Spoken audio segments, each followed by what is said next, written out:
주의 손이 그들과 함께 하심에 수많은 사람들이 믿고 주께로 돌아오더라.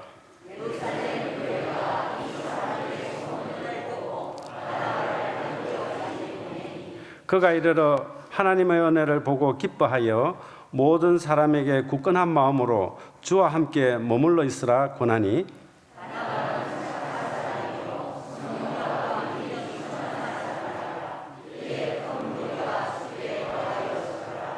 바나바가 사울을 찾으러 다소에 가서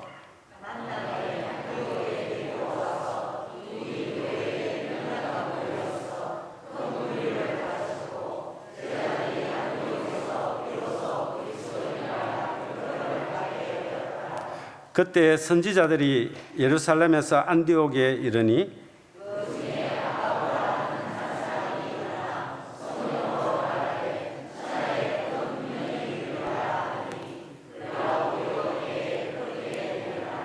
제자들이 각각 그 힘대로 유대에 사는 형제들에게 부조를 보내기로 작정하고 이를 실행하여 바나바와 사울의 손으로 장로들에게 보내니라. 아멘.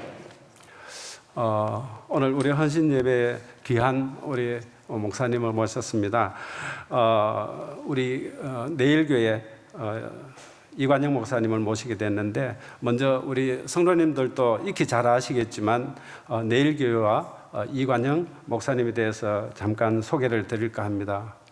우리 대구 내일교회는 지역 내 젊고 건강한 교회 청년 사역의 모델이 되는 교회입니다. 지역 외국인들을 위한 중국어, 캄보디아어, 러시아어, 영어 예배뿐만 아니라 이주민 사역에 헌신하고 있는 귀한 교회입니다. 우리 이관영 목사님은 대구 달서교회 출신이시고 서울대 물리학과를 졸업하신 수재십니다.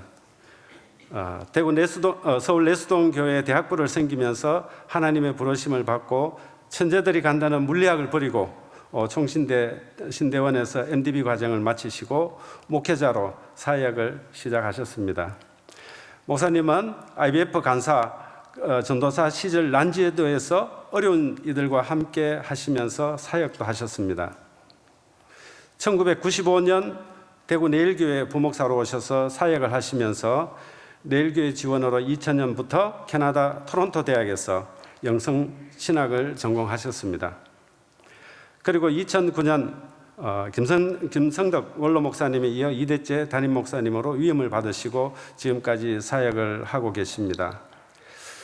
목사님의 중점 사역이 성도들이 중심이 되는 교회, 그리고 목사님의 비전을 보니까 목회자의 꿈을 실현하는 교회가 아니라 말씀을 통해 성도들의 비전을 이루도록 도와주는 목회를 하고 싶다고 비전을 갖고 계신 참 귀한 목사님이십니다. 이제 우리 강서로신 이관영 목사님 우리 뜨거운 박수로 모시겠습니다.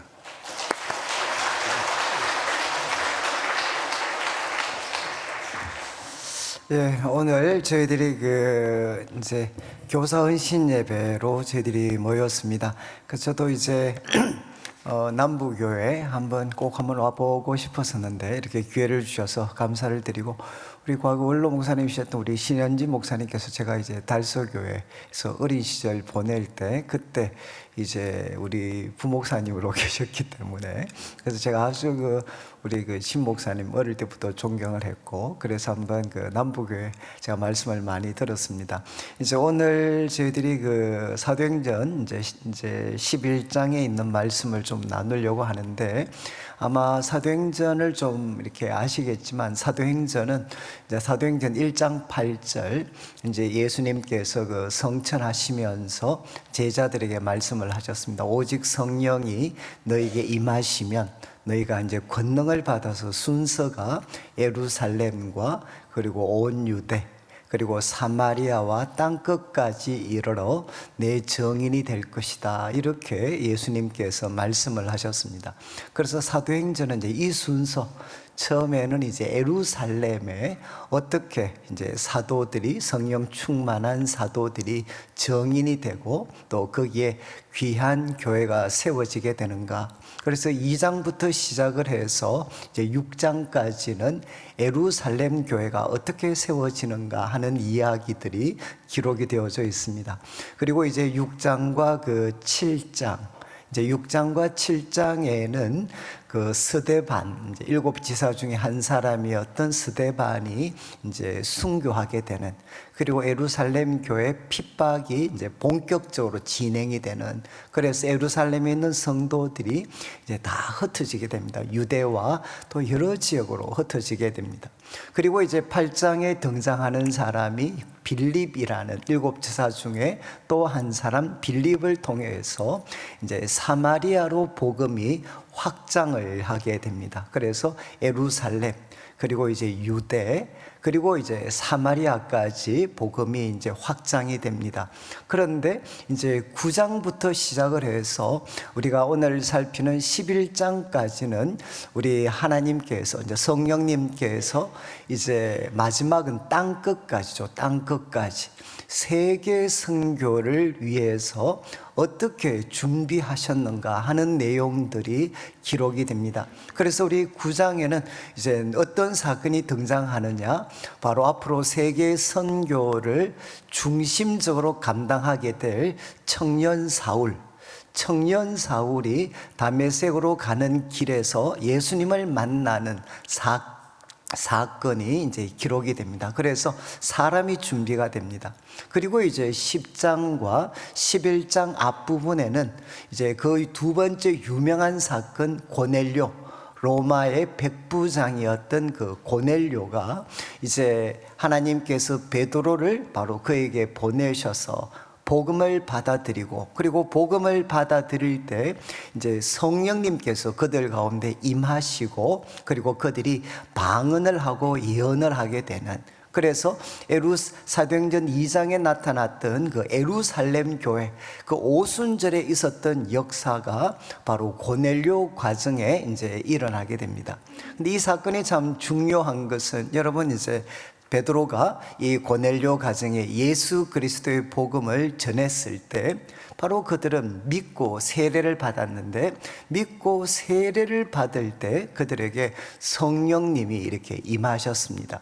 근데 왜 이게 중요한가 하면, 이제 고넬료는 소위 예수님 믿고 그리고 할례를 받는 유대인이 되는 과정을 거쳤을 때 성령님이 임한 게 아니고, 그는 이방인이었지만 예수님을 믿는다는 단 한 가지 조건 때문에 그에게 성령님이 임하시게 되는, 그래서 이제 예수 그리스도를 믿고 하나님의 자녀가 되는 데는 소위 할례로 대표되는 유대인이 되는 과정이 필요한 것이 아니라 예수님을 믿는 것으로 충분하다라는 것을 이제 이 고넬료의 사건을 통해 하나님이 이제 보여주시게 됩니다.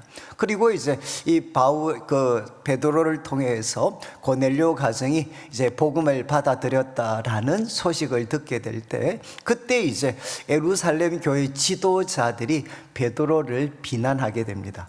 그런데 베드로를 비난하게 될 때, 그때 이제 베드로가 고넬료 사건을 이야기하면서, 아니 하나님께서 거룩하게 하신 것을 어떻게 속되다 할 수가 있느냐, 성령님이 하시는 일을 어떻게 내가 막을 수가 있느냐. 그래서 이 고넬료 사건을 베드로가 보고했을 때 이제 예루살렘 교회 지도자들이, 야, 그러면 예수 그리스도의 복음이 이방인에게도 이제 전달이 되는구나 라는 것, 이방 선교의 예루살렘 교회가 마음을 이제 열게 됩니다. 여러분이 처음에는 사람이 준비됐고, 고넬료 사건을 통해서 지도자들이 이제는 땅끝까지 복음이 전하는 일에 마음을 열게 됐습니다. 이제 마지막 등장하는 게 뭔가 하면, 오늘 본문 이제 11장 후반부에 등장하는 이제 세계 선교를 중심적으로 감당하게 될 교회를 이제 하나님께서 세우시게 됩니다. 그 교회가 뭔가 하면 바로 안디옥 교회입니다. 안디옥 교회. 그러니까 이제 사도행전에는 이제 두 개의 축이 있습니다. 두 개의 축. 1장부터 시작을 해서 10장, 한 12장 정도까지는 여러분 어느 교회가 중심이냐? 예루살렘 교회가 중심입니다. 이제 모 교회죠, 모 교회. 그런데 13장부터 펼쳐지는 이제 세 차례에 걸친 세계 선교 여행. 그 세계 선교 여행의 중심지는 어느 교회인고 하면 바로 오늘 살피는 안디옥 교회가 됩니다. 안디옥 교회. 이 두 개의 교회가 이제 사도행전에서 가장 이제 주인공이 되는 교회가 됩니다. 그런데 제가 오늘 이제 그 교사 우리 헌신 예배인데 안디옥 교회를 같이 한번 생각하려고 하는 것은 제 개인적으로 볼 때 지금 이제 우리 주일학교, 우리 다음 주일학교로 대표되는 다음 세대는 어떻게 접근을 해야 되나? 제 개인적으로 생각할 때는 선교지로 접근을 해야 됩니다.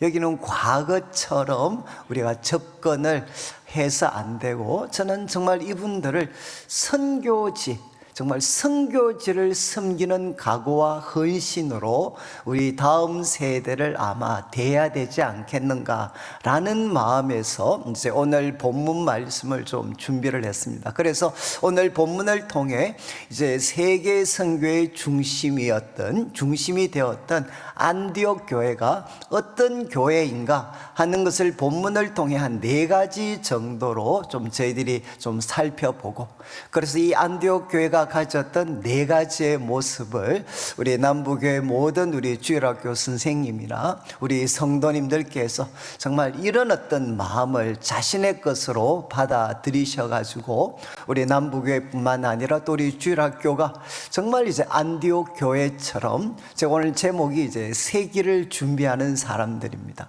정말 하나님 다음 세대 하나님의 새로운 길을 준비할 수 있는 그런 교회로 우리가 세워지는 또 좋은 기회가 되면 좋겠습니다. 이제 19절 말씀을 한번 보시면, 우리 19절 말씀 혹시 자막을 조금 떼어 주실 수 있으면, 이제 19절에 이제 그때 스데반의 일로 일어난 환란으로 말미암아 흩어진 자들이 베니게와 구브로와 안디옥까지 이르렀다, 이렇게 기록을 하고 있습니다. 여기에 스데반의 일로 일어난 환란, 이것은 이제 6장, 7장, 8장에 나왔던 스데반의 일로 말미암아서 환란이 일어났고 성도들이 다 막 흩어졌습니다. 그런데 흩어진 성도들이 어디까지 갔나? 베니게라는 것은 페니키아입니다. 그래서 나중에 우리 지중해 연안, 지중해 북쪽에 있는 도시 베니게, 그리고 또 이제 구브로라는 것은 키프로스 섬입니다. 키프로스 섬. 그래서 우리 지중해에 있는 키프로스 섬, 그리고 이제 또 안디옥까지 이르렀다. 그런데 오늘 본문의 이제 중심 무대가 되는 이 안디옥은 예루살렘에서 어느 정도 떨어졌는가 하면 한 480km 정도 떨어졌습니다. 480km. 요즘은 별로 먼 거리가 아니지만 과거에는 여러분 천리가 몇 킬로입니까?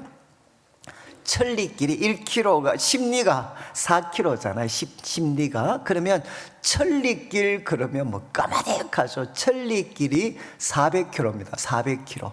그런데 이제 이 안디옥에서 예루살렘에서 안디옥까지가 480km니까 거의 한 1200리 정도가 되는 정말 먼 곳에 있는 이제 안디옥, 이 안디옥까지 이르렀다라고 기록을 합니다. 그런데 이 안디옥은 그 당시 인구가 우리 학자들이 조금 조사한 거에 보면 그냥 50만 가까이가 됐다 그래.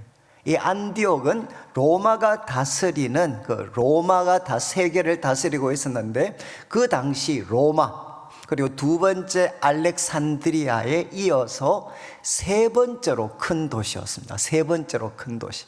말 그대로 오늘날 같으면 소위 런던이나 뉴욕에 비길 만큼 정말 세 번째로 큰 도시가 이제 이 안디옥이었고, 이 안디옥에는 이제 유대인의 정착촌이 이 지역에 있었습니다. 그래서 핍박을 받았던 예루살렘 성도들이 흩어져 가지고 이제 안디옥까지 이르게 되었다는 겁니다. 그런데 19절 마지막에 보면 그 사람들은 누구한테 복음을 전했느냐? 유대인에게 말씀을 전했다는 거죠. 여러분, 흩어진 우리 성도들이 안디옥까지 가서 유대인들, 그 안디옥에 있는 유대인들에게 복음을 전했습니다. 그런데 20절을 보시면 그 중에 어떤 사람이 있었느냐?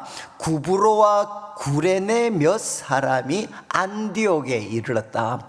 구브로와 구레네 몇 사람이 안디옥에 이르렀는데, 이 사람들은 무엇을 했는가 하면 헬라인에게도 말씀을 전했다. 헬라인에게도 주 예수를 전파했다라고 성경은 기록을 합니다. 그러니까 이 사람들은 누구냐? 소위 고정관념을 완전히 깨뜨린 사람이었죠. 여러분, 예수 그리스도의 복음은 누구들의 것이라고 생각되어졌느냐? 예수님은 땅끝까지라고 했지만 대부분의 성도들은 이 예수 그리스도의 복음은 유대인들을 위한 것이다 라고 생각을 했습니다. 그래서 그들이 안디옥까지 이르렀지만 그들은 누구에게만? 유대인에게만 복음을 전했는데, 지금 이제 소수의 사람들이 누구에게도, 이제는 유대인 정도가 아니라 헬라인에게도 주 예수를 전파했다라고 기록을 합니다. 그런데 재밌는 것은 여기 구브로와 구레네 몇 사람이라는 표현, 여러분, 구브로와 구레네 몇 사람, 이 사람은 유대인일까요? 아니면 이방인일까요? 구브로와 구레네 몇 사람, 유대인에겠습니까? 1번. 이방인에겠습니까? 2번. 예? 이제 이 구브로와 그리고 또 구레네 몇 사람은 유대인입니다. 유대인. 그런데 유대인들인데 이 사람들은 어디에서 태어나고 자란 사람이냐? 구브로와 그리고 구레네 지역에서 태어나고 자란 바로 유대인들입니다. 유대인들. 그러니까 우리 한국 같으면 지금 이제 제가 캐나다에 있었으니까 저는, 여러분, 캐나다에 가면 우리 한국 사람인데 캐나다에서 태어나고 자란 사람들이 있습니다. 그러면 그 사람들은 똑같은 한국 사람이지만 사실 문화가 많이 다르죠.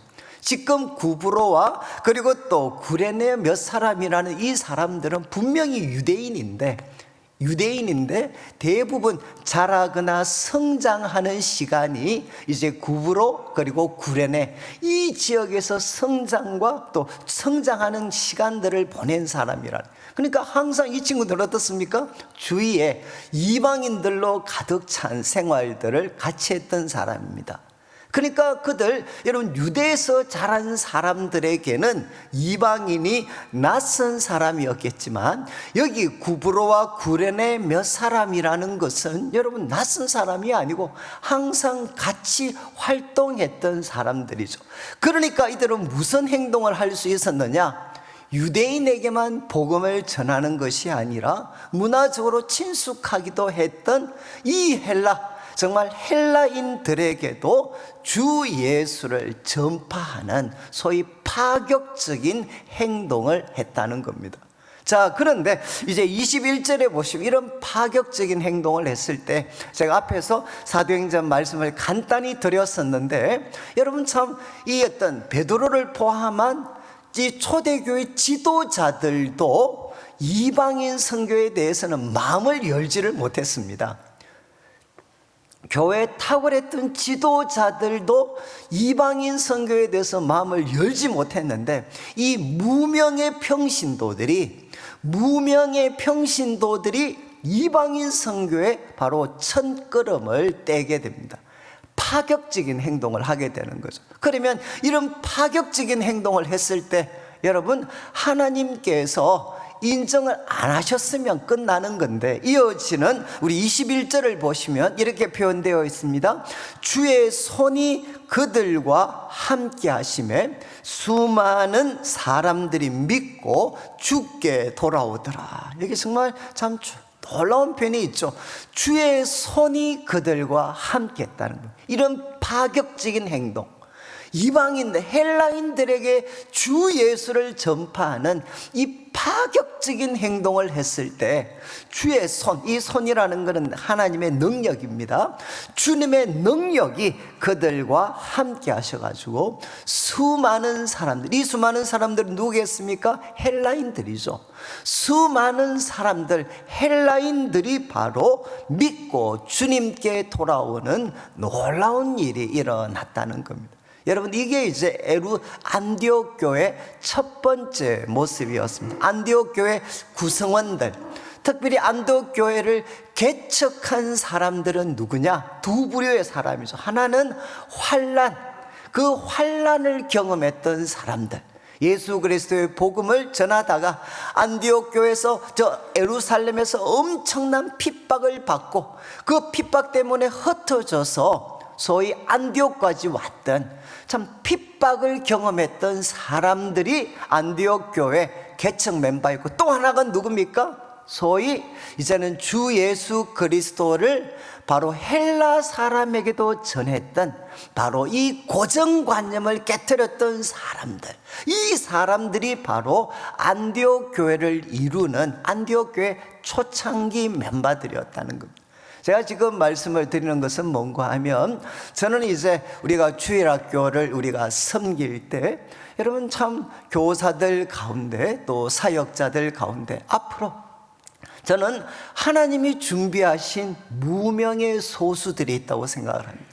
저는 이제 아까 우리 장로님께서도 저는 이제 성도들의 그런 꿈이라든가 이런 것들을 좀 잘 이루어 드리는 목회자가 되고 싶다라는 말씀을 드렸는데, 저는 오랫동안 청년 사역을 했습니다.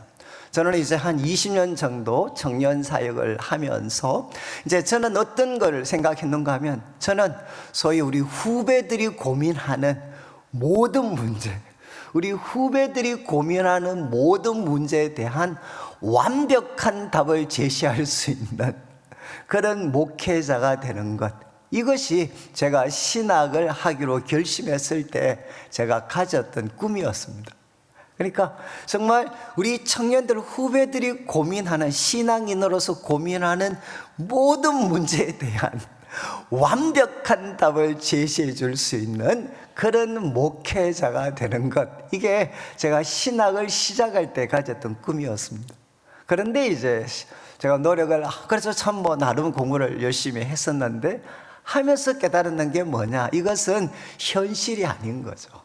어떻게 한 사람이 우리 청년들, 후배들이 고민하는 모든 문제에 대한 완벽한 답을 가질 수가 있겠습니까? 그거는 이제 불가능합니다.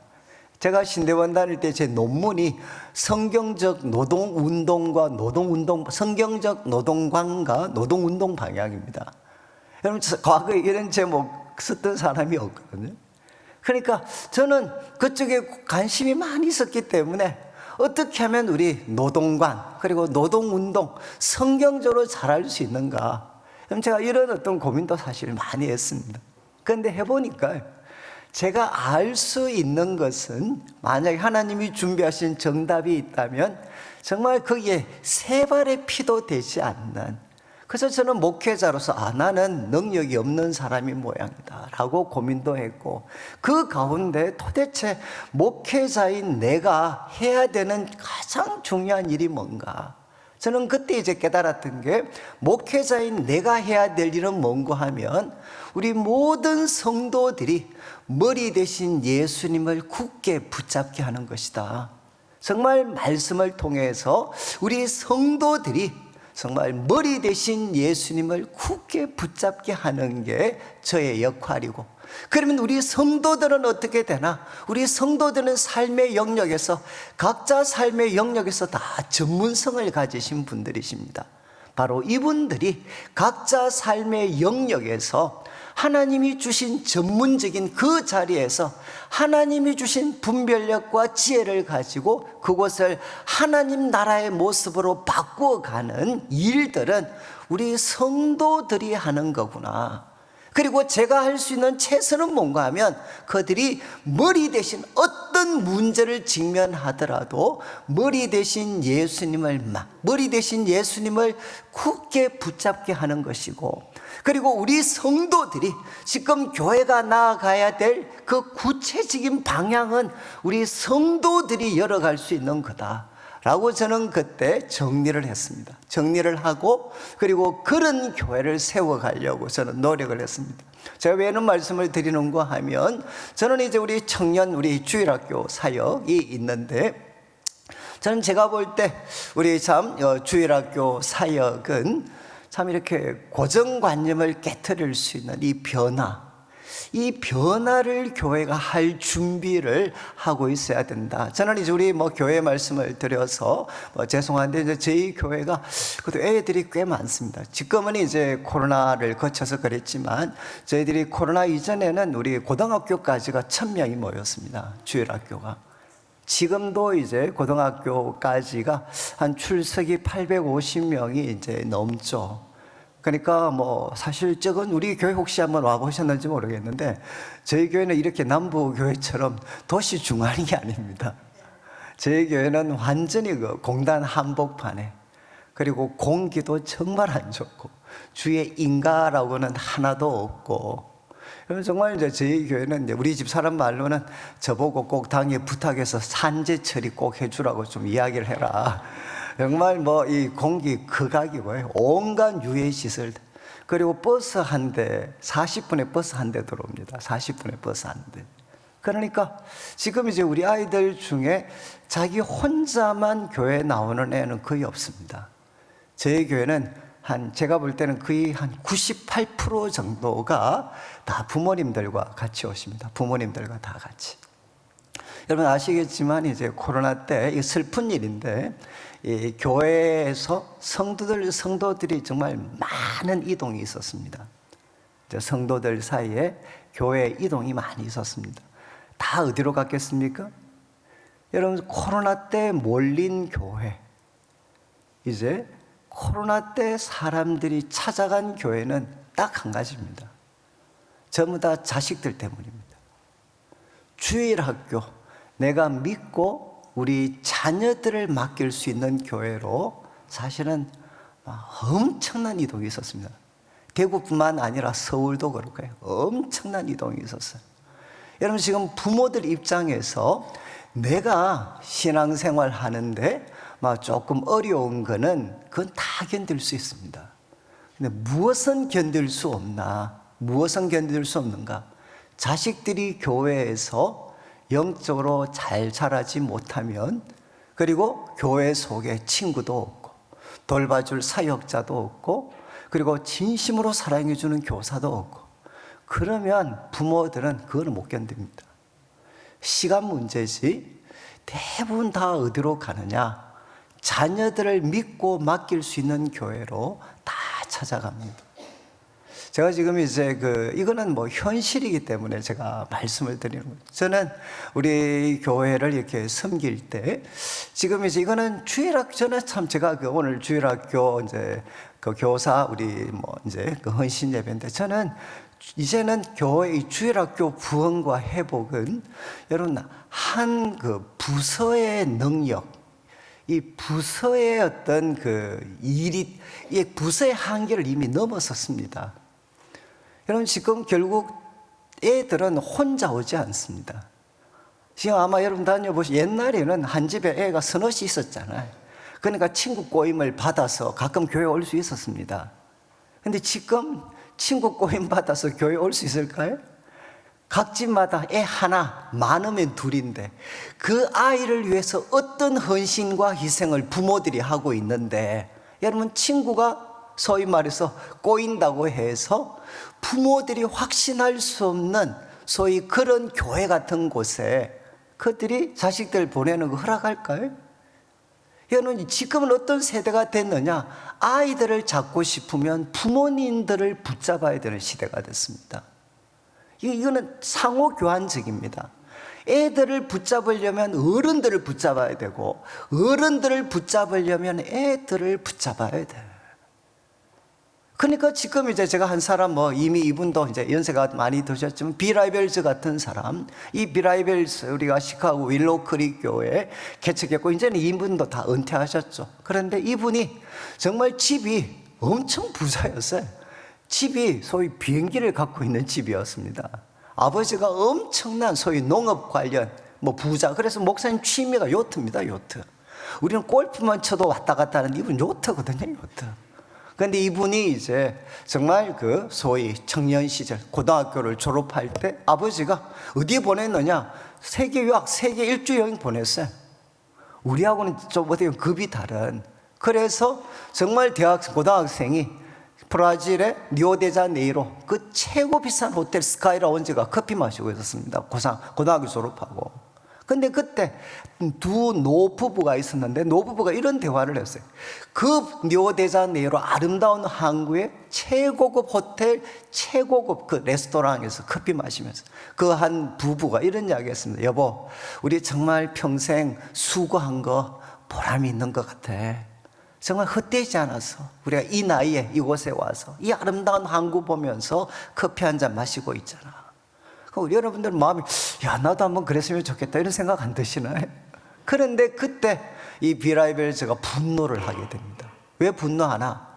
만약에 내가 인생 살다가 저 이제 60, 70이 되었을 때 지금 여기 정말 그 리오데자네이로 아름다운 항구 호텔의 스카이라운지에서 커피 한 잔 마시는 게 내 인생의 결과물이고 보람이라면 나는 이런 인생은 살고 싶지 않다. 이해하시겠어요? 그러면서 그가 결심을 합니다. 나는 영원히 가치 있는 것을 위해 살고 싶다. 여러분 그냥 차 한 잔 마시면 끝나버리잖아요. 이것이 아니라 난 내 인생을 영원히 헛되지 않는 것에 나 한번 내 인생을 드리고 싶다. 그래서 이 사람이 여러분 정말 참 그 좋은 집안을 가졌던 사람 친구가 중고등부 청년 중고등부 사역을 하고 있었습니다. 그 친구 돕는 일에 자신을 드리게 됩니다. 그리고 이제 자기도 신학을 공부하게 되어서 중고등부 사역을 합니다. 이거는 이제 미국 교회사를 한번 획기적으로 바꿨던 사람이니까 여러분 이 사람이 중고등부 맡았거든요. 근데 중고등부 맡았으니까 이제 우리가 하는 것처럼 전도주의를 하는 거죠. 전도주의. 야 우리 전도주의를 한번 하자. 그러니까 애들이 뭐라고 이야기하나, 전도사님 우리 친구들 이런 곳에 안 와요. 왜 그러냐, 그때는 해도 이제 80년대였으니까 우리 친구들 정말 보고 TV를 통해서 보고 이런 것에 완전히 길들여져 있는데 이게 침침한 곳에 안 옵니다. 그러니까 이제 어떻게 하면 좋겠냐, 야 그럼 애들한테 볼거리를 제공해 줘야죠. 그러니까 애들이 이야기하면, 그래서 이제 비라이벨즈가 야 어떻게 하면 좋겠냐, 나는 그거 잘 못하는데. 그러니까 애들이 하죠. 아, 목사님, 전도사님, 제가 그거 잘합니다. 저한테 맡겨주세요. 그래서 볼거리 애들이 준비합니다. 그리고 데코레이션, 인테리어. 목사님, 이런 침침한 곳에 애들이 오겠습니까? 그 어떻게 하면 좋겠어? 그러니까 뭐 미국 애들이니까 데코레이션 제가 책임지겠습니다. 그러면서 애들이 전도잔치를 준비했어요. 전도잔치를 준비해서 딱 했는데 정말 애들이 몰려왔습니다.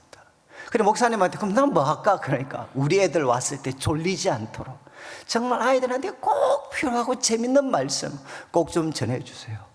이렇게 해서 소위 이게 대박이 터졌어요. 대박이에요. 그래서 이 교회가 중고등부에 폭발적인 부흥이 일어나게 됩니다. 근데 그 다음 끝이 좀 씁쓸해. 이 참 비라벨즈가 어떻게 됐을까요? 아이들 숫자가 어른들 숫자보다 더 많아졌어요. 그러면 이 사람 어떻게 됐을까요? 그 다음 순서가 교회에서 잘립니다.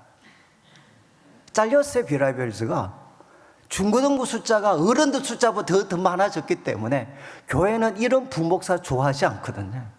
잘라버렸어요. 그래서 비라벨즈가 어떻게 했느냐, 그때 중고등부 사역을 했던 친구들과 함께 이제는 어른들한테 이 사역을 한번 적용해 보기로 도전을 합니다. 그렇게 해서 세워진 교회가 윌로우 크릭 커뮤니티 처치입니다. 윌로우 크릭 교회입니다. 그래서 지금은 뭐 평가가 많지만 그래도 비라벨즈의 윌로우 크릭, 그리고 또 이제 LA에 있었던 우리 목재기 이끄는 상, 그 교회, 세들백 교회, 이 교회가 소위 80년대, 90년대 미국 교회 양대 산맥이었어요. 양대 산맥. 정말 그 사람들이 보여준 게 무엇이냐? 바로 중산층에게도, 가진 사람에게도 예수 그리스도의 복음이 충분히 의미를 가질 수 있구나. 그리고 그 다음 세대에게도 이 예수 그리스도의 복음이 충분히 의미를 가질 수 있구나 하는 것을 그들이 보여주고 도전을 했습니다. 정말 파격적이었죠. 파격적. 여러분, 지금 안디옥 교회 첫 번째 모습은 어떠했나? 여러분, 그들은 파격적인 교회였습니다. 고정관념을 깨뜨렸습니다. 우리는 바로 유대인들에게만 복음 전해야 돼 라고 생각하고 있을 때, 여러분, 그들에게는 이방인들에게 복음을 전했죠. 저는 우리 교회 사실은 주일학교 모든 결정들, 여러분, 딴 것 다 사실은 밑에서 다 합니다. 우리는 뭐만 해주느냐? 애들이 돈 달라는 대로 다 줍니다. 그리고 제가 요즘 이 애들 자금 결정하는데, 제 결제하는데 제가 봐도 끔찍할 때가 있어요. 와, 진짜 엄마들 돈 많이 쓴다. 네? 근데 이제 애들이 그러면 제가 조금 줄이면 안 되나? 그러니까 이제 애들이 이야기하죠. 목사님 아들내미 데리고 와서 뭐 먹입니까? 싼 거 먹입니까? 좋은 거 먹입니까? 그럼 우리 애들하고 갔으면 좋은 거 먹어야지. 아니, 목사님 애는 좋은 거 먹이면서 왜 우리 애는 그러면 싸구려 먹이려고 합니까? 여러분, 지금 이제 우리 애들의 그 수준이라는 게 옛날 우리 어르신들이 떡볶이 먹을 때 수준하고 달라졌어요, 애들이. 그러니까 지금 애들은 뭐냐? 정말 이건 우리 상상 이상입니다. 상상 이상. 그러니까 여러분, 지금 우리 부모님들 계시잖아요. 여러분도 월급 받아서, 특별히 40대 월급 받아서 어디에 쓰십니까? 헌금 다음에는 과외비입니다. 그렇지 않나요? 우리 갖고 있는 수입에 거의 대부분은 다 어디 들어가느냐? 애들 과외비로 다 들어갑니다. 제가 그래서 좀 헌금 때문에 헌금 많이 한다고 이야기하면 제가 그분들 불러놓고 이야기하죠. 목사님, 집사님, 솔직하게 이야기합시다. 애들 가입에 비하면 헌금 품값 아닙니까? 끈값 아닙니까? 내가. 여러분, 우리 지금 한국 사회에 애들 가입에 들어가는 돈 어마어마해. 우리가 갖고 있는 모든 돈을 다 애들한테 쏟아붓고 있다니까요. 근데 교회는 어디에 쏟아붓고 있죠? 교회는 어디에 쏟아붓고 있습니까? 우리가 갖고 하나님 주신 이 자원을 어디에 쏟고 있나? 어디에 쏟아붓고 있나? 저는 캐나다에서 유학할 동안 김준홍 목사님 와서 그런 이야기 한번 했어요. 이런 뭐라고 이야기했는가 하면, 자기는 외국에 다니면 이민교회를 보면 이해가 안 되는 게 하나 있대. 뭔가 하면 세계 선교 같으면 수십만 불 그냥 한꺼번에 다 결제해 준다는 거래. 그런데 2세들을 위한 커뮤니티 센터 하나 갖추어진 도시가 없다는 거래. 이해하시겠습니까? 그래서 이민교회 가보시면 여러분, 어른들은 복음화율이 30% 40% 넘습니다. 50%를 육박해. 그런데 다음 세대 복음화율은 5%가 되지 않습니다. 무슨 일이지 않나요? 세계 선교 누가 합니까? 젊은 애들이 있어야 세계 선교를 할 거 아닙니까? 그 세계 선교를 위해서 할 수 있는, 지금 여러분 신학교 가보십시오. 제가 대신대 갔을 때 원우에 찾아왔어요. 원우의 임원들. 그래서 저는 원우의 임원들이 왔는데 원우의 나이가 얼마 사는 줄 아세요? 50입니다. 50. 대신대학교 원우의 임원들이 50세라니까요. 지금 GMS 한번 가보시죠. 선교사들 젊은 사람 하나도 없습니다. 지금 제가 지금 교회 자립위원회 맡고 있는데 무슨 이야기 하느냐? 여러분, 지금 30대에 교회 개척하는 사람들은 돈 몰아줘야 된다 이야기해. 왜? 여러분, 30대에 교회 개척을 하면 자녀들이 있기 때문에 그 교회 다음 세대들이 있을 수가 있는데, 이제는 나이 드신 목회자들이 개척을 하니까 어떻게 되느냐? 그 교회 자녀들이 있을 수가 없다는 거예요. 지금 교회마다 여러분, 지금 다음 세대 지금 5%입니다. 5%. 모든 교회, 모든 지역 예외 없습니다. 예수 믿는 사람들, 우리 다음 세대 어린아이들 5%입니다. 여러분 한번 물어보시죠. 지금 아이들, 중고등부 애들, 초등학교 애들 가보시죠. 뭐라고 이야기하는? 목사님, 우리 반에 교회 다니는 애 저밖에 없어요. 이 이야기하는 애들이 얼마나 많은지 몰라요. 저는 지금도 제가 이제 장로님들 모임이나 가면 한 번씩 숨 넘어갈 것 같을 때가 어떠냐? 여러분, 지금 청년들 모임 전멸입니다. 전멸. 알고 계셔요? 지금 대구에 선교단체 CCC 하나 살아남아 있고, 이 대구가 과거에 소위 말해서 청년 운동의 중심지였다니까요. 그런데 여기에 지금 CCC를 제외하고 대부분의 선교단체가 다 지금은 모임 자체가 힘들어져 버렸어요. 신천지한테 완전히 무력화돼 버렸습니다. 대학생들 모임 찾아볼 수가 없어요. 그런데 어느 모임만 많아지나 목사님, 장로님들 모임은 끝도 없이 많아져요. 저는 뭐 이런 상황들을 보면 완전 미쳐버릴 것 같아요. 그렇지 않나요? 목사님들, 장로님들 모임은 시간이 지날수록 더 많아져요. 그런데 대학생들 모임은 전멸입니다. 전멸. 중고등부 전멸입니다. 초등학교 전멸입니다. 아니, 저는 정치하시는 장로님한테 이야기하죠. 아니, 당신 지금 장로님들 뭐라고 이야기하냐? 자기 자녀들, 자기 손주들 다 어디 보내는 줄 아셔요? 그분들 중에 자기 손주들 자기 교회 보내는 분 계시는 줄 알아요? 없습니다. 왜? 모든 기준을 어디에 맞춰놨느냐?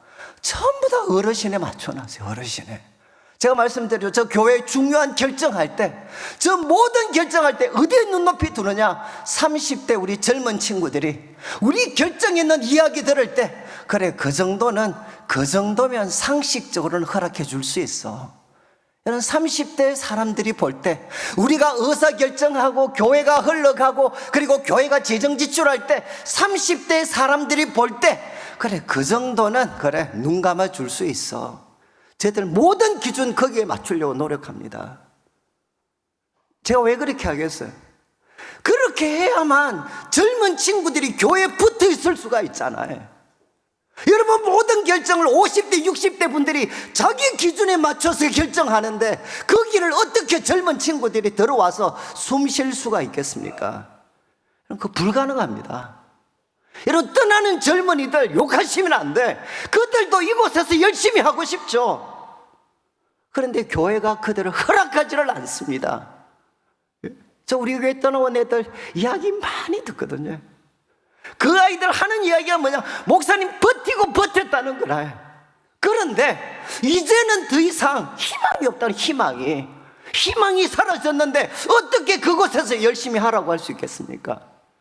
지금은 여러분, 다시금 한국교회가 회복이 되고 특별히 교회 속에 젊은이들로 넘쳐나려면 여러분, 그냥 조금의 변화가 아닙니다. 그 혁명이 갖고 온 변화를 시도하지 않으면 여러분, 청년들 올 수가 없습니다. 지금 이제 안디옥 교회는 예루살렘 교회에 비하면 혁명적인 교회죠. 왜? 바로 이방인들에게 복음을 전했잖아요. 이방인들에게.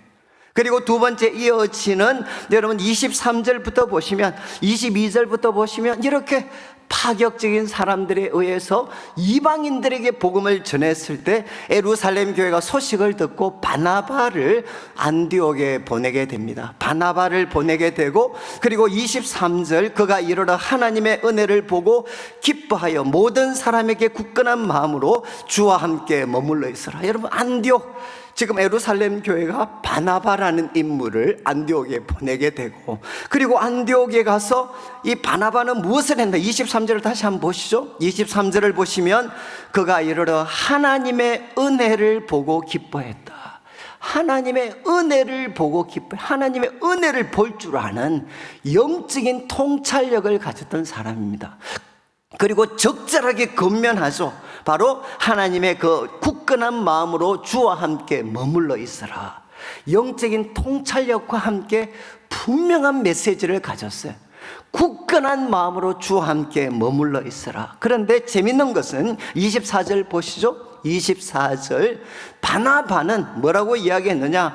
착한 사람이요 성령과 믿음이 충만한 사람이라. 이 큰 무리가 주께 더하여졌다. 여러분, 바나바를 어떻게 소개합니까? 바나바는 착한 사람이고 성령과 믿음이 충만한 사람이다. 그건 순서가 중요해요.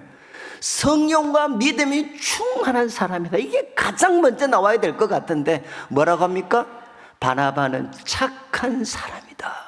여러분, 이건 무엇이죠? 인격입니다. 인격. 앞에 영적인 은혜를 보고 살아있는 말씀으로 도전을 했고, 그리고 바나바는 성령과 믿음이 충만했습니다. 그런데 그 중심에 무엇이 있었느냐? 그는 좋은 사람이었다.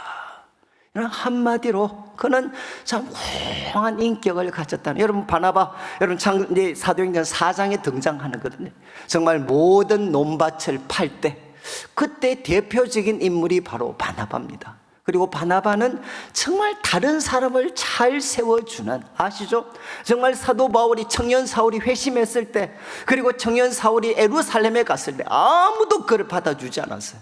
그런데 그를 받아주고 그리고 예루살렘 사도들에게 연결시켜 주었던 인물이 바로 이 바나바입니다. 바나바. 여러분, 바나바는 정말 훌륭한 인격을 가졌던 사람. 그래서 결과가 어떻게 되었느냐? 주께서 바로 많은 사람들을, 큰 무리를 더해 주었다, 이렇게 말씀을 해요. 제가 말씀드린 것은 뭔가 하면, 여러분 지금 이 안디옥 교회 3개를 열었는데 그거는 파격적인 교회였고, 두 번째, 지도자들, 선생님들이 좋은 사람이었어요. 좋은 사람. 제가 이 말씀을 드리는, 저는 청년들과 20년을 같이 보냈습니다. 그러면서 그들이 믿음의 길에서 혼란이 일어났던 많은 순간을 이야기를 해요. 근데 그때 바로 삶의 현장에서 정말 자신들에게 실망을 끼쳤던 사람, 근데 그분들이 교회 중심에 있었던 사람이라는 걸 알고 나서, 여러분, 자신들을 실망시켰던 사람들, 그들이 가지고 있는 믿음에 대해서 회의에 빠졌던 많은 젊은이들을 만났습니다. 여러분, 지금 성경은 이야기하죠. 은혜를 보고 적절한 말씀으로 교훈하는 것도 중요하고 성령과 믿음이 충만한 것도 중요하지만 그 중심에 무엇이 있어야 되나? 좋은 사람이 되어야 됩니다. 좋은 사람. 여러분, 그들의 인격이 정말 하나님뿐만 아니라 다른 사람을 사랑하고 섬길 수 있는 좋은 인격을 가진 사람들이 되어야 된다는 거예요. 저는 참 우리 선생님들에게 꼭 필요한 것이 무엇이냐?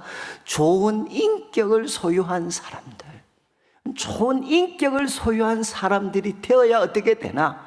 여러분, 우리 다음 세대가 우리를 믿기 때문에 우리를 전한 복음을 믿을 수가 있습니다. 여러분, 우리는 지금까지 복음을 믿으라고 이야기했지만 그 소식을 전했던 우리들의 모습이 그들의 볼 때 믿을 수 있는 사람이 되는 데는 소홀히 했던 게 많습니다. 여러분, 참 지금 슬픔이죠. 제가 좀 극단적인 이야기 들으면, 여러분, 우리 목사님들 모이면, 죄송합니다, 목사님들 믿을 수 있을까요? 목사가 목사 믿을 수 있을까요? 우리 장로님들, 혹시 장로님들 모이시면 장로님들 믿으실 수 있나요? 혹시 여러분들 밖에서 어떤 분이 중요한 계약을 하는데, 저 장로입니다, 이 이야기 들을 때 확실하게 마음이 안정이 되십니까? 아니면 불안해지십니까? 저 정말 교회에서 교회 다니는 분들한테 사기당해가지고 지금도 교회 안 오고 있는 많은 사람들이 있잖아요. 여러분, 지금 우리는 자꾸 말씀의 내용을 강조하는데 그것만큼이나 중요한 게 무엇이죠? 말씀을 전하는 우리가 완벽하지는 못하지만 그 사람들이 볼 때 또 신뢰할 수 있는 사람이 되어야 되죠. 여러분, 신뢰할 수 있는 사람이 될 때 그들의 메시지가 힘이 있습니다. 그런데 왜 지금 우리 한국교회는 그렇게 많은 복음을 전하고 그게 그렇게 많은 투자를 하지만 왜 사람들한테, 그리고 복음의 문제를 자꾸 닫히죠? 우리가 사람들이 볼 때 믿을 수가 없는 사람, 나 정말 저 사람처럼 되고 싶지 않아요. 여러분, 청년들이 이야기를 하는 게 바로 이거죠. 나는 우리 아빠처럼 되고 싶지 않아요. 우리 엄마처럼 되고 싶지 않아요. 그게 만약에 믿음의 길이라면 우리 아빠, 엄마 살아가는 모습, 나 그렇게 살고 싶지 않습니다. 이 이야기, 여러분, 우리 청년들이 정말 그렇게 이야기하는 거죠. 여러분, 우리 자녀들 나처럼 살면 좋겠습니까? 나처럼 되면 정말 좋을 것 같아요. 여러분, 우리가 바로, 저는 요즘 갈수록 복음을, 우리가 정말 이제는 복음을 전할 수 있는 최고의 길은 무엇인가? 우리 삶의 현장, 가정에서 우리가 믿을 수 있는 사람으로 나타나는 거다. 저 근간에 우리 교회 새로 오신, 불신자였다가 새로 오신 분들, 여러분, 소위 가족들 중에 예수 믿고 엄청난 부자 되고 자식들 복 받아서 내가 그거 보고 나도 복 받고 싶어서 왔다. 저 근간 10년 상간에 그런 사람 못 봤습니다. 다 어떤 분들인 줄 아셔요? 똑같이 나처럼 호떡 굽고 나처럼 힘들게 살아가는데 저 사람은 다 다르게 살아가는, 똑같은데 다르게 살아가는 모습을 봤을 때 여러분, 그들이 나도 그렇게 살고 싶은 마음이 일어났습니다. 여러분 보시죠. 지금 여기에 안디옥 교회 중심에는 누가 있었느냐?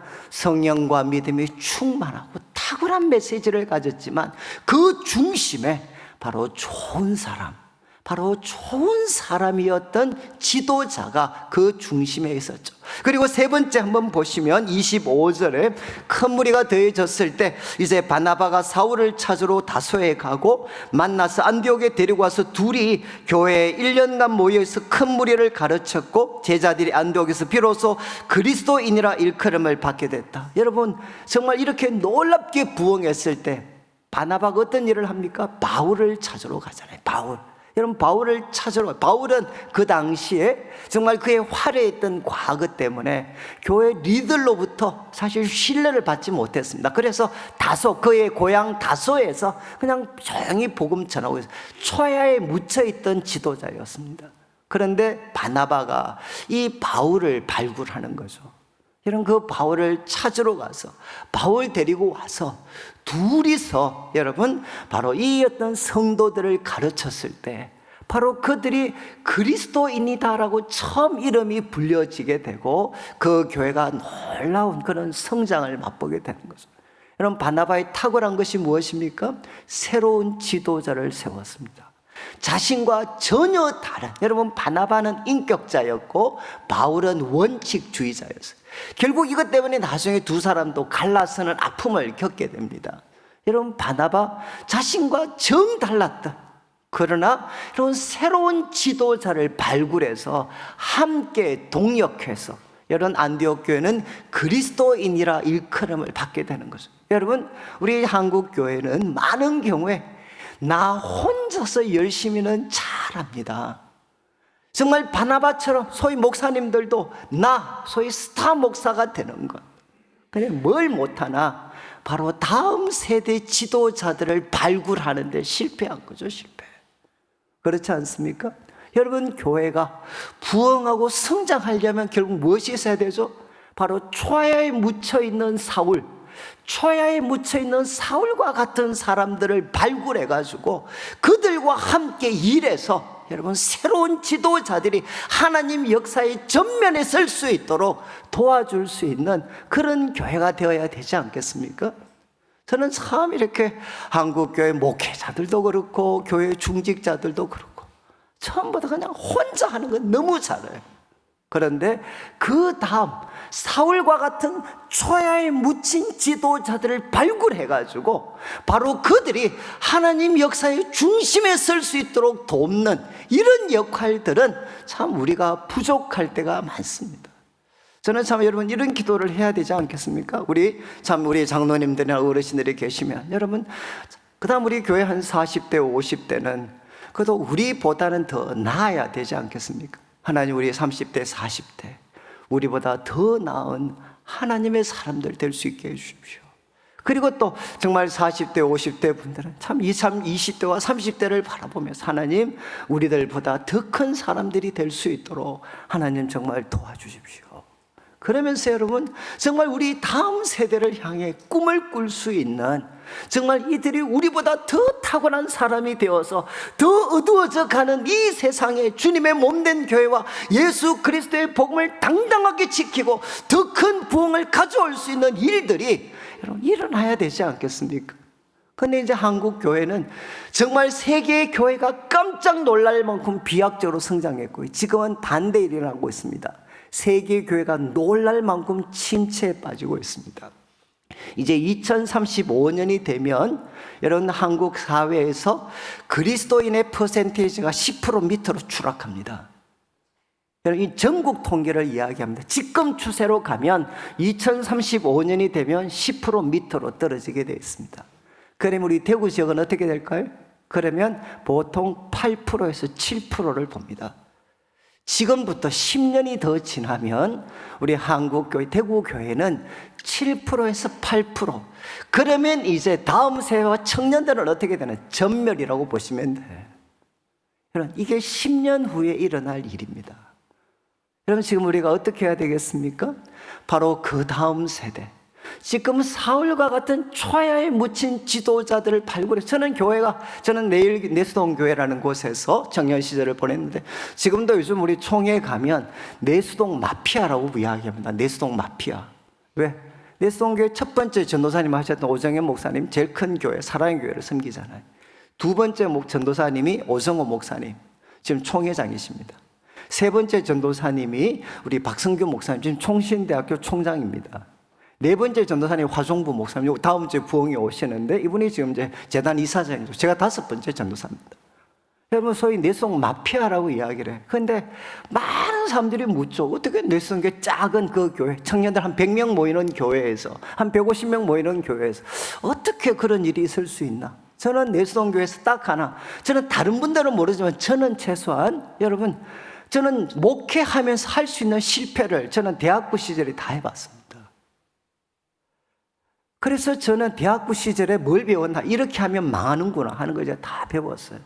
그래서 그 다음부터는 망하지 않을 수 있는, 그래서 내수동교회는 떠나고 나면 잘하는 게, 교회가 실패할 수 있는 기회를 마음껏 주셨어요. 정말 하고 싶은 거 다 해봤습니다. 저 대학부 섬기면서. 그리고 내일 교회 와서도 우리 김 목사님께서 제가 하고 싶은 거 다 해보게 하셨어요. 다 하게 하셨어요. 그랬으니까 어떻게 되나? 그건 저는 지금도 우리 청년들한테 다른 건 모르죠. 야, 정말 사고 치는 거 아니면 그래 마음껏 해봐라. 책임은 우리가 진다. 여러분, 사람은 실패를 통해서 배우는 거지 처음부터 성공할 수 있는 사람 아무도 없습니다. 그런데 우리는 청년들이 믿고 맡기지를 못하죠. 왜? 돈 너무 많이 쓰니까. 그리고 우리가 기대하는 그 기대치에 미치지 못하니까 우리는 청년들한테 믿고 맡길 수가 없습니다. 여러분, 그러나 이 세상 직장도 뭐라고 이야기하죠? 여러분, 가장 놀라운 선물은 무엇이냐? 실패할 수 있는 기회를 주는 겁니다. 그래서 스스로 터득하고 배울 수 있는 기회를 줘야만 어떻게 되나? 하나님 나라의 큰 일꾼들이 나타날 수 있죠. 지금 바나바는 어떻게 했느냐? 사도 바울을 발굴을 해서 함께 동역했습니다. 이제 마지막, 여러분 마지막 나오는 27절부터는 여러분 성령님께서 이제 이 아가보라는 사람을 통해 말씀하십니다. 예루살렘에 기근이 있을 거다. 이 이야기 듣고 이제는 예루살렘 교회가 바울과 바나바를 이 예루살렘 교회에 돕기 위해서 파송을 합니다. 그리고 13장 1절 2절 가보시면 13장에 가시면은 또 이 주의 어떤 안디옥 교회 지도자들이 주를 섬겨 금식할 때 하나님이 성령님이 명령하셔요.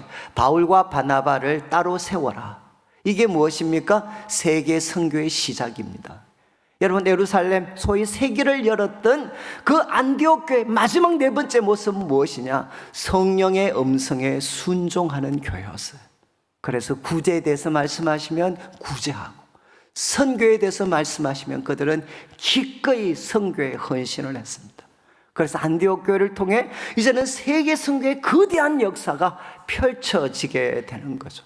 말씀을 마무리하면서 여러분, 안디옥 교회, 세계를 열었던 안디옥 교회, 그 안디옥 교회는 고정관념을 깨트리는 사람들, 그리고 또 이 어떤 안디옥 교회는 여러분 정말 영적인 통찰력과 함께 인격을 구비한 지도자들이 있었고, 그리고 혼자 하지 않고 새로운 지도자들을 발굴을 했습니다. 그리고 마지막 성령의 음성에 순종해서 바로 이 교회가 세계 선교를 주도하게 됩니다. 저는 이 네 가지 모습이 우리 남북의 모든 성도님들의 모습이 되고 또 우리 선생님들의 모습이 되어서 앞으로 펼쳐질 이 대구 땅의 다음 세대, 정말 주일학교 부흥에 다시 한번 우리 남부교회가 세계를 여는 교회로, 세계를 여는 그런 교회로 세워지게 되시기를 주님의 이름으로 축원합니다. 같이 한번 기도드리겠습니다. 하나님 아버지, 감사합니다. 우리 교사 선생님들 주님을 사랑하는 마음으로 다음 세대를 위하여 헌신하셨습니다. 하나님 아버지, 안디옥 교회 무명의 성도들처럼 하나님 여기에 파격적이고 고정관념을 깨트리는 선생님들이 일어나게 하시고 그리고 하나님 영적인 통찰력과 함께 귀한 인격을 준비할 수 있도록 도와주시며 혼자서만 사역하는 것이 아니라 초야에 묻혀있는 사울과 같은 사람을 발굴할 수 있는 교회가 되고 성령의 음성에 민감하게 순종하여서 다시 한번 하나님 이 대구 땅 다음 세대의 놀라운 부엌의 주역이 될 수 있는 교회로 하나님 우리 남부교회를 세워 주시옵소서. 감사를 드리며 예수님의 이름으로 기도드립니다. 아멘. 우리 귀한 말씀으로 우리 교사들에게 도전을 주신 우리 이관영 목사님 감사하고 다시 박수 한번 드리겠습니다. 이 시간은 우리 교사쌤들이 나오셔서 같이 특송을 하도록 합시다. 네. 교사쌤들 앞으로 쭉 나오시고 202장